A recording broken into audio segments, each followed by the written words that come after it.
I've been watching a lot of films this year. I've been watching them entirely from the theaters that are in my area or on the streaming platforms I use. So I've thought, why not a film festival? So early January, I was browsing film festivals in my area, and I was really hoping to go to a big one like Sundance or TIFF, but those are I just had to spend too much money for me to go there, and I just wasn't really comfortable spending that much money. So I went with a lower tiered, mid-city sized film festival where I thought I could still have a lot of fun, meet some new people that also like film, and just appreciate the smaller indie genre that really goes unnoticed with a lot of theater releases. And KIFF came up. I don't know. I just wanted to break out of the norm and stop for a couple weekends just to get out of my area, in my comfort zone, drive for a while, and just go and enjoy some films for a weekend or two. And so that's what I did. And the theaters themselves had a lot of a old appeal to them. One of the theaters had a modern remodeling done, and the others kind of seemed like they were just restored and upkept old style theaters from the last century. And the seats were actually pretty freaking comfortable. I am not gonna lie. I mean, it certainly beat some of the concerts and some of the venues I've been to lately in the most modern of arenas in my area. I mean, those seats were so tiny, you could not move your legs at all. All the screenings I went to were never sold out, and I didn't really expect them to be, because Cleveland International Film Festival isn't really the most visited film festivals, but it's not also like a tiny local one. I was expecting a lot of people, and that's kind of what happened. But it was also fascinating, the idea of just sitting in a Q&A after the film ended, because you could actually ask a question or two. So that was pretty cool to attend a few Q&As. And even some of the people who were starring in some of the films showed up. So that was also pretty cool. All the theaters that were participating in the festival were within a couple blocks of each other, so you didn't have to do too much walking around. And I mean, when I actually went into to make the lines, I mean, all the staff and faculty were really friendly, really clear with what they needed people to do when they had to move the lineup or to a different area or whatever. And it all seemed super helpful and friendly, so it was really great to interact with them, and it really seemed like they organized their event pretty well together. Regarding the films that I actually saw at KIFF 48, it was actually pretty freaking awesome. I mean, there were some short programs I attended, and there's some feature-length films and some feature-length documentaries. I enjoyed all of them. I mean, there were some short films that I just couldn't really get on board with, but literally everything else were great. I mean, every feature-length film and documentary were great, but I gotta say, the documentaries at this film festival slapped. Like, the topics that they explored were by themselves pretty interesting, but it wasn't just that. The filmmakers found a way to explore a lot of other deep messages and meanings and themes, and you could really feel that. I mean, all these filmmakers did a great job, and they were some of my favorite parts of the festival. It just sucks I have to wait for a while for them to go out somewhere, like on ESPN or on Mubi or something. So I'm counting down the days until I can see some of these documentaries. Some of which I will go into depth in a little bit here to talk to you about some of them, but I highly recommend the documentaries that I'm going to talk about in this video. I really hope you watch these and give them the chance that they deserve, because they are freaking awesome. I've always kind of lacked with watching documentaries in general, so I'm really glad that this film festival highlighted and emphasized the importance of seeing these documentaries and other documentaries like them, because they are worth seeing. So I'm going to talk about these films. I'm going to save the best ones for last, because I think those deserve a longer-winded explanation, but there are some notable ones and some other highlighted ones. So this is not a review of the films that in general of the film festival, it's just what I saw. But there are some notable ones that I want to talk about first, so let's get into it.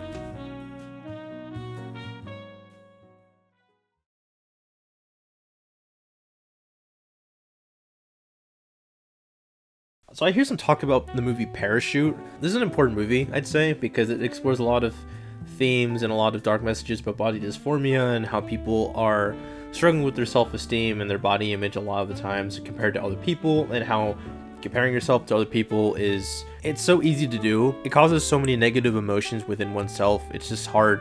It's just a hard thing to deal with. So this film explores a lot of those kind of things in the context of a relationship, interact with other people in those relationships, while also dealing with body dysphoria and self-esteem issues. It's just a lot of good things worked in this film. The drawbacks, though, is because it was a little sloppy in terms of pacing and writing. I mean, there were some editing choices that I thought were pretty questionable, and there was a couple songs here and there that I didn't think worked in the moment, but the other ones did.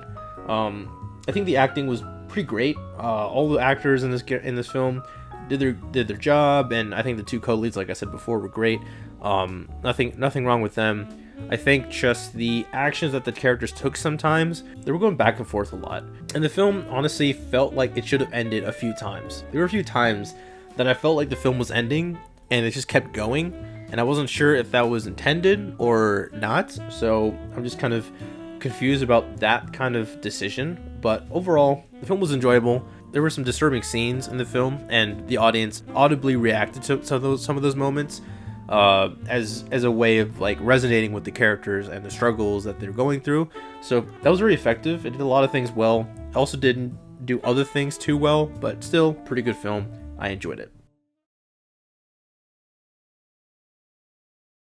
Boom was a nice family fun short.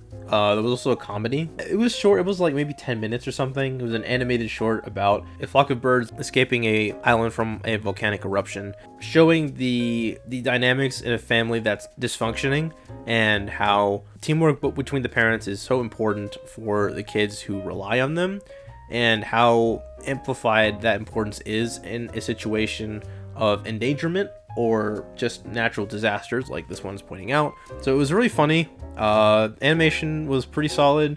It almost felt like an old Pixar animated short, like not old as in terms of like 90s, but old in terms of like a decade ago. So it wasn't, the animation wasn't fresh or anything, but still it did the job. So it was very enjoyable. I'd watch it again and again, and I probably wouldn't get too tired of it. So yeah, funny short.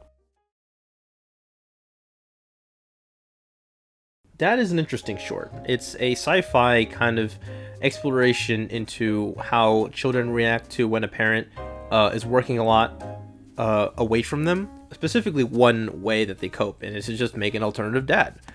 In this short, the two daughters make a robot that kind of parodies their own dad, so as a way to cope with their real dad's absence due to him working all the time. And so it was interesting to see the dad come home and interact with this robot that's supposed to be like him, that's programmed by his daughters as a way for what I just said to cope with his absence. And it just kind of leads to a funny, relatively not too hostile dynamic, but it was like the dad was kind of jealous a little bit and trying to start up a competition between him and a robot, and just exploring what he's better at and what he's not as good at compared to the robot. It was like there was a lot of things going on, and it didn't explore too many things very deeply, which is fine because it's a short. It could have gone a little deeper on some things. It was a little light for my liking, especially for how interesting they explored this kind of this premise. But still, it was pretty effective. It was funny. It's a family short, and I gotta say, a lot of technical stuff in this film were very impressive. I mean, this is almost like a blockbuster, millions of dollars spent on production design kind of technicals. Like, this film had a lot of science, sci-fi kind of mechanisms that were really convincing to look at. So I gotta say, very convincing in that aspect of the film. Pretty solid film. I'd watch it again. Meat Cleaver was another fun and clever short that I enjoyed. Probably the most enjoyable short, I'd say, of what I saw at KIFF. This is basically around exploring the afterlife, specifically between a dynamic between a murder victim and the murderer themselves, and just exploring the dynamic of where they ended up and how they interact with each other now at the end of their lives and just in some other place.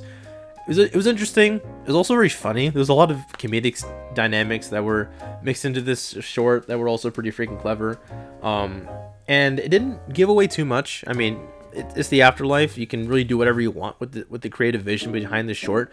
But it was very very clever in how it explored how one would react to just finding themselves in the afterlife, and the contemplativeness that one would go to once they realize that their life has ended and are just in somewhere else talking to some other figure. There's a lot of clever writing choices in this film that I'd say were made and were amplified by the acting of these people. I mean, the actors did a really good job, especially the darker side of the comedy, where it was showing the reaction, like the unhealthy reactions to the situation.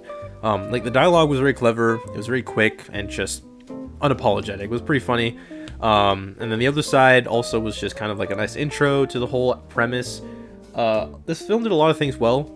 There were some color grading choices that I thought were questionable at the start when it showed a lot of bright white in the room that we started in, but it got better as the film got on, so it balanced itself out, I'd say. But overall, very clever film. I'd watch it probably the most times out of any of them, the ones I saw. But yeah, my favorite short of KIFF.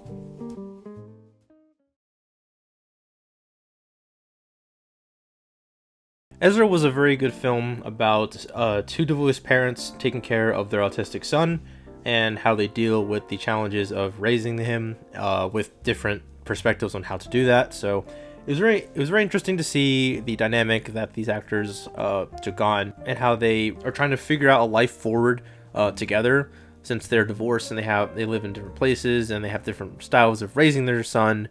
And the son himself was a pretty smart kid. He doesn't really shy away from trying to show that. So it was interesting to see his kind of retaliation for some things that his parents were trying to push onto him. This film, I think, was very solid. I wouldn't say it's average. I'd just say it's above average, but also really good. Like, it explored a lot of things well. Not too deep. It could have gone deeper in some ways, but I think for what it went with, it worked pretty well. There may have been some scenes here and there that I thought could have been trimmed a little bit, or there could have been some more stuff added. But overall, it was fine. I wish they had more scenes like the bathroom scene at the hotel, because I think those kind of scenes would hit people more. But if you only limit it to one, I can see that. I just wish there were more for my liking. It also kind of themes around emotional power and how carrying baggage should be addressed in a healthy way. There's a lot of those kind of dynamics in this film. I mean, the main character and his father, the father-in-law and the daughter, or sorry, the ex-wife and the father-in-law, the father and his ex. I don't know. There's a lot of moments in this film that worked and that just kind of expanded the story for what its inclusion was. I can't complain too much about this film. I just wish it did some more with what it had, and especially with the actors that it had, because Bobby Cannavale and Robert De Niro were really good standouts, and so was the kid actor. I mean, I gotta look his name up. William A. Fitzgerald, like, he did a great job portraying an autistic kid. I can't really fault too much the actors or even the writing. I mean, their character decisions were pretty understandable, and they made sense, and they were explored pretty well. I mean, there's some other good actors in here. I mean, Rose Byrne, Vera Farmiga, Whoopi Goldberg. You know, they all have their moments, and I didn't really expect the lead actor Bobby to have such a charismatic presence, but also a lot of weight that he's carrying around, and how he uses comedy as a coping mechanism for that. Also with the son, I wish they had the son kind of following his father's footsteps and pursuing comedy a bit more, because that's what they certainly were implying in a lot of the film, but they just never got around to it. So it was just kind of left open in the air, and also the ending was a little questionable. It was like just very open-ended. I guess they could have, I guess that's probably the best way to leave it. I just wish there was a bit more of a clear-cut way to end it. But yeah, not too many complaints, just pretty solid film. I liked it. Moving on. Chuck Chuck Baby, I thought was a musical at first when I saw the poster, and I think they had maybe one song or something, but still, it was more of a comedy than anything. Sorry, not a comedy. Not a musical either. Sorry, a romance film. What am I saying? This explores a lot of the queer dynamics that go heavily underrepresented in a lot of films that I've seen as of late, and so it being brought to the front, and how the negative responses to how people treat people with queer qualities is just left also unexplored for a lot of these films. But for this one in particular, it does a great job in bringing that to the forefront, and how that as a motivation for the characters involved can also complicate some things in the story. And so it did a lot of things well in that regard. The acting was superb. I didn't know any of these actors in this film. They had a lot of heartfelt moments for this romance. I mean, there were a lot of heartbreaking moments in terms of the backstory, and then a lot of hopeful moments in terms of the romance and the friendships that were garnered in the film, and how to deal with a society that doesn't really always look friendly upon people with queer qualities. So it found a lot of the love inside that it was trying to show people. You know, there's always love inside you, and other people like that exist in the world, so don't lose hope and all that kind of stuff. It was pretty well pretty well spoken. I think a lot of the dynamics on screen between the friends, the main character, and the love interest all work together well. Pretty low stakes kind of film for what it was, and also pretty all in the same setting.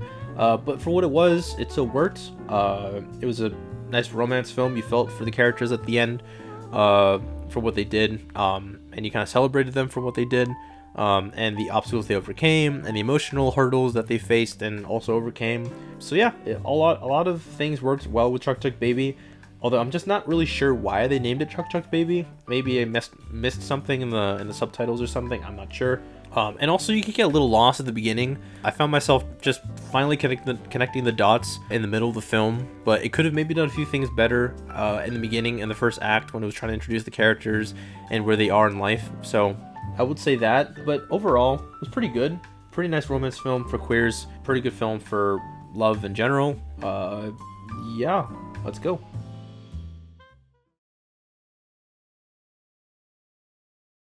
False Positive is the first documentary I'm talking about here, and it was one of the best I've seen. This documentary had a lot of very well spoken and very well depicted stuff that I haven't really seen in a sports documentary in a while. This talked about Butch Reynolds and the injustice done to him, and how he was disqualified for a lot of the Olympic trials that he wanted to race because of a false drug test.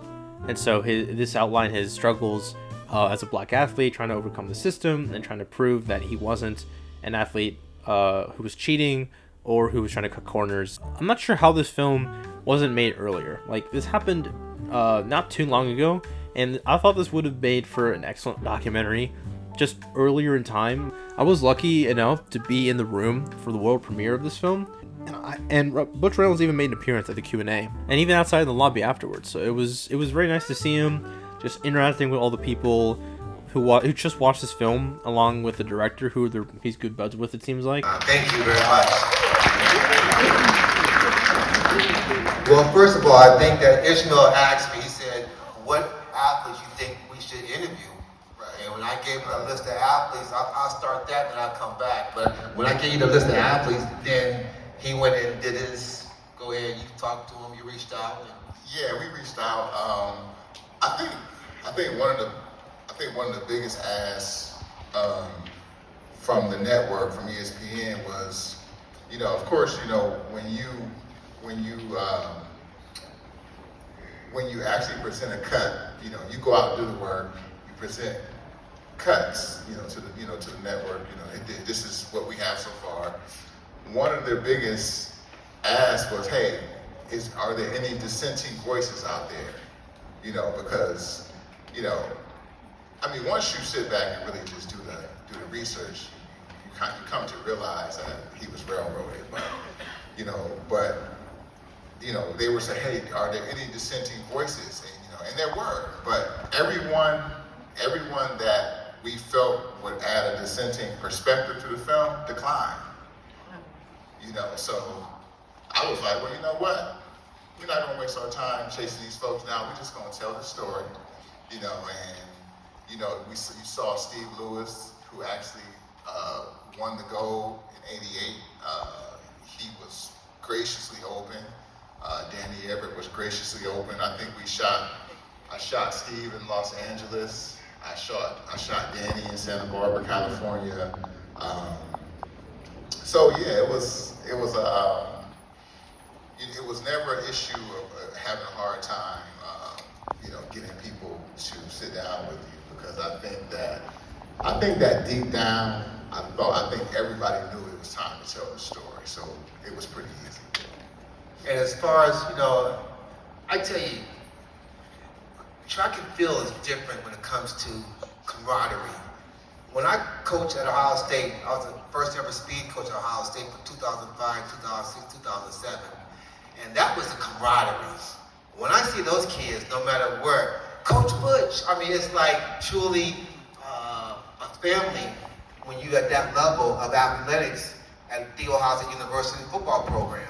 When I was there, as a 40-year-old first-time coach in that type of arena, and the message that these kids get from Coach Tressel was amazing. He'd make those kids at 18, 19 years old ready to take on the world.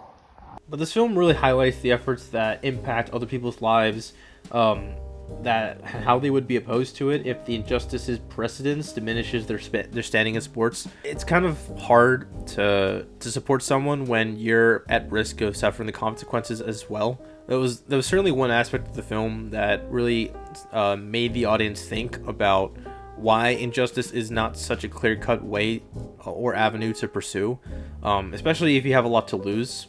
Although there was a lot of moments where I felt hopeless for what the documentary was trying to portray the events, the chronological events that happened. I get that, everything that happened was really tragic and just really upsetting. I just wish there was a way that they could have done it to where there was a bit of a hopeful ending in the midst of things. I mean, I know they ended on a hopeful ending. I just wish in the moment I didn't feel as pessimistic about the system and about people. Maybe there's some hopeful stuff in the mix there would have been good, maybe a bit more. I know they brought up some, I would have felt for a bit more personally. That's just me.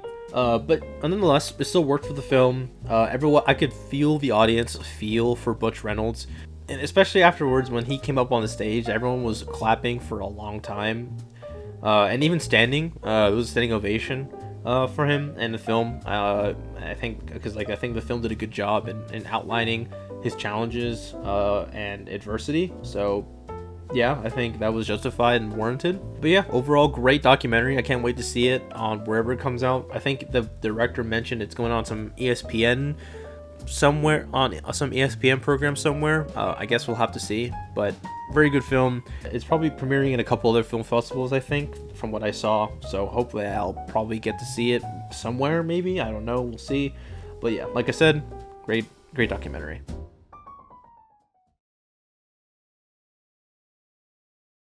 Daughters was another heavy documentary. Like, it was very great, don't get me wrong. There's just a lot of the stuff that it covered. Gosh, it really got me depressed, I'm not gonna lie, but still really good. This is about the program that reunites incarcerated fathers with their daughters for a dance at the prison they're currently serving time in, for one night and one night only, just so that they can spend time with their daughters. And this means a lot to the prisoners who are in prisons that don't allow visitations of any kind, even ones that permit phone calls, like persistent phone calls. Like, I thought that would be something prisons gave to prisoners, like guaranteed, but it wasn't always a guarantee. So that really, I don't know, it was really angering me a little bit while watching the film, just to see that inmates aren't able to talk with their families or their loved ones as much as they want to. So it was like wow. But it explores a very sweet program that allows daughters and the dads to dress up and have a dance at the prison they're staying at, as a way for them to just catch up and physically talk to each other, because some of these dads haven't seen their daughters in years and might not see them again for years based on how long their sentences are, and it might be the only time they get to see them face to face for however much time that they are serving. When they were talking about some of the specific instances that the film explored, like, my heart broke a few times, I will say. It was just like seeing some of these numbers, like how many years the prisoners have left to serve, it was daunting, I'm not gonna lie. But apparently this premiered in Sundance, I think. Maybe not premiered, but it was previously shown at Sundance of this year, and now it's at KIFF. And I'm glad I saw it, because I was almost gonna see another shorts program, but I'm honestly glad I saw this instead, because this was very much worth seeing. The documentary format told a few stories simultaneously of different families. I will admit, I got a little lost with some of the stories when they addressed characters by name, but when there was a visual aid and seeing a face or some kind of other implication or hint, it brought me back to who I'm watching. But the impact, nonetheless, on the audience was so great, and it made you cherish your loved ones a lot more by the end. Like, it made you want to call your mom and dad just to tell them that you love them, or to tell your sister or your brother or whoever that you love that you really love them. Like, this film is one of those films. I also explored how decisions made by the fathers can impact the development of their daughters and their children, and how their absence affects the family that they are not able to come back to for a while. So it was interesting to see that. I mean, this film took a few years to make, So it followed a couple families over the course of a couple years, and it showed the impact that the incarceration of the fathers have on the families, and more specifically the daughters. I think explored. I mean, it's about daughters, so explored the daughters more than the mothers or the other family members or even the fathers, really. But still, it showed the fathers a lot too. And you could see that all the fathers that were agreed to be filmed for this documentary, they all were struggling for not being there for their families and their daughters, and they really felt especially sorry in the moment of the dance, because it's kind of hard not to when you're trying to be a better father and you are able to see your daughter for the first time in however many years it's been, and however many more years it'll be until you get to do that again. So you could see the fathers struggling with that realization, and how their actions affect them. So it was great to see that. It was also very sad. Like, this film had a lot of sad moments. I was holding back a lot of tears, I'm not gonna lie. So it was very effective. Most importantly, this film brought into focus why discussing one's inner feelings is super important. I think there was a big theme where a lot of the dads were trying to run away from a lot of stuff they were struggling with inside that caused them to make some bad decisions, and how they regret not addressing those inner problems earlier so they didn't have to go to jail for them. So it was nice. It was a good exploration on that part of the filmmaker, and there were a lot of intimate and special moments for some of these dads, because this film does keep reminding you that these are real people and real families that are affected, and how this program is helping them see their fathers or their husbands a lot more than they probably would have otherwise. So this film did a lot of great things. It brought a lot of awareness to people about the American criminal system, and how visitation rights aren't always a guarantee, and how fathers' absence in their families can really impact their families and their development. So this film did a lot of great things. It was just so dark, man. It was so dark, but still, it was great. Yeah, I'm not sure if I would see this again, honestly. Maybe I would. It's just, it's gonna be some time before I do, if I want to again. It was just really good. But yeah, overall, great documentary. Yeah, I don't know what else to say, honestly. Ghostlight was my favorite feature film of the festival. This film explores a construction worker getting to know the arts for the first time in his life in a real level, and how that transforms him and his family. The premise on itself sounds pretty interesting, but then the film goes very deep into this premise. Like, there was a whole backstory that you weren't really too sure of until the end of the second act. Like, there was a lot of real issues that you could see the actors trying to portray on screen. Like, this family dynamic that had a lot of stuff that they were going through. Like, I don't know, it didn't seem like they were healthily addressing a lot of these things. The father got into some of this art stuff, and he started looking at life a bit hopeful and a bit differently. He even faced some of these things that he didn't want to face before, and it really changed a lot in him and furthermore his family. So it really very heartfelt, I'd say. There were some storytelling decisions that I kind of wrestled with and were questioning. There was a couple of those moments, but still, it was very good. I didn't really think about them by the end of the film. The pacing was great. There wasn't a moment in the film where I checked my phone, and the actors all had great moments, especially the lead. There's a lot of emotions he was wrestling with in this film. I don't think I've seen any of these actors before, and it was pretty well scripted, paced, acted, written, but it addressed those dark themes in a hopeful manner, and it left the audience pretty hopeful in the same way. Like, there was a few moments where I thought this storyline was done, or it was solved or something, and it just wasn't, because it kept coming back to it.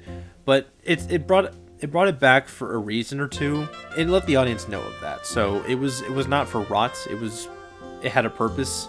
I can respect that.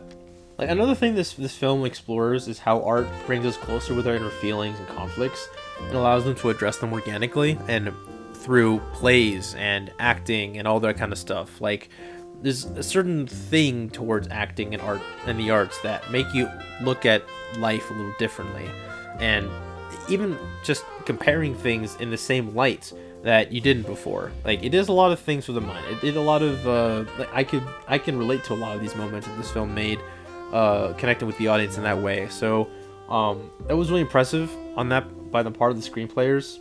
It was around 2 hours. Probably a bit under 2 hours, but still. But yeah, overall great film. I had a blast. This film rocked, man. I gotta say, this documentary was my favorite presentation of the entire festival, and that is Secret Mall Apartment.